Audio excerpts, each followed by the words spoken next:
आगे सरकार ने फिर टेके घुटने। हनुमान बेनीवाल ने तो भैराना धाम को भी दिलवा दिया न्याय। जेडीए ने निरस्त किया रीको का भूमि आवंटन। क्या बेनीवाल की ही है ये बड़ी जीत? जी हाँ, नमस्कार, मेरा नाम है मनस्विनी और आप देख रहे हैं भारत अवतार।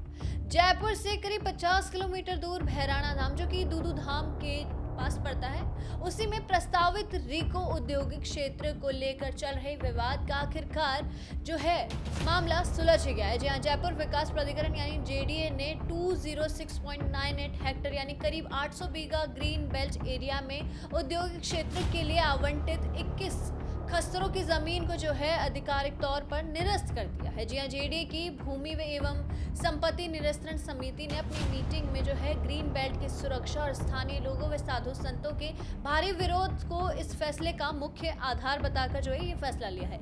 लेकिन इस पूरे फैसले के पीछे जो सबसे बड़ा राजनीतिक संदेश निकलकर सामने आ रहा है वो है, क्या ये हनुमान बेनीवाल और आरएलपी की एक और बड़ी जीत है?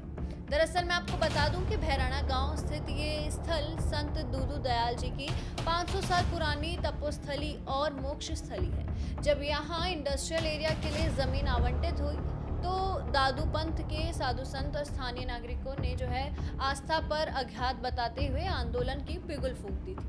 और जब इस जन आंदोलन को असली राजनीतिक धार तो तब मिली जब जो है राष्ट्रीय लोकतांत्रिक पार्टी के सुप्रीमो हनुमान बेनीवाल ने संतों के समर्थन में हुकार भरी वहां पहुंचे भी और वहां पे भी अपने सारे आरएलपी के लोग लेकर पहुंचे, है ना। तो बेनीवाल ने सरकार को स्पष्ट चेतावनी देते हुए ये कहा था कि इसे न केवल पर्यावरण बल्कि राजस्थान संस्कृति और आध्यात्मिक धरोहर से जुड़ा मुद्दा है।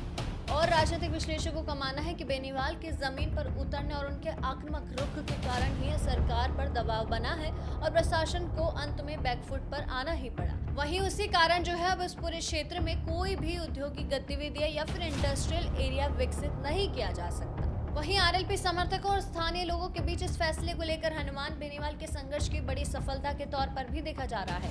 समर्थकों का तर्क है कि जब भी हनुमान बेनीवाल किसी जन मुद्दे पर हुकार भरते हैं तो सरकारों को झुकना ही पड़ता है और ये फैसला उस राजनीतिक प्रभाव की एक और उदाहरण है। और अब ये भी कहा जा रहा है कि इस आंदोलन के बाद जो है बेनीवाल का वोट बैंक बड़ा बढ़ गया है।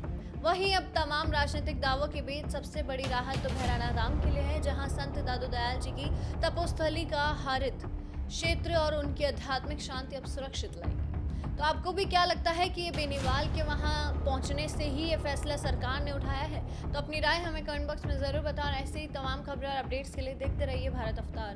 धन्यवाद।